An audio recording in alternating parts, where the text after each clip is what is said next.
10ویں ہجری میں جب خلافت عثمانیہ کے سلطان سلیم کو خلافت ملی تو وہ حضور صلی اللہ علیہ وآلہ وسلم کی طرف منسوب تبرکات کو مصر سے استنبول لے آئے اور یہ اہتمام کیا کہ توپ کاپے سرائے میں ان کو محفوظ رکھنے کے لیے ایک مستقل کمرہ تعمیر کیا اور اس کمرے میں خود اپنے ہاتھ سے جھاڑو دیتے تھے۔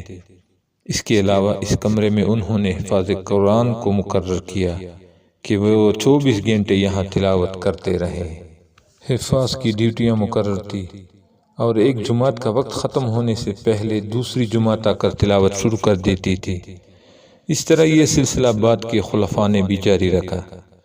اس طرح دنیا میں شاید یہ واحد جگہ ہے جہاں 400 سال تک مسلسل تلاوت قرآن ہوتی رہی ہے اور اس دوران ایک لمحے کے لیے بھی بند نہیں ہوئی۔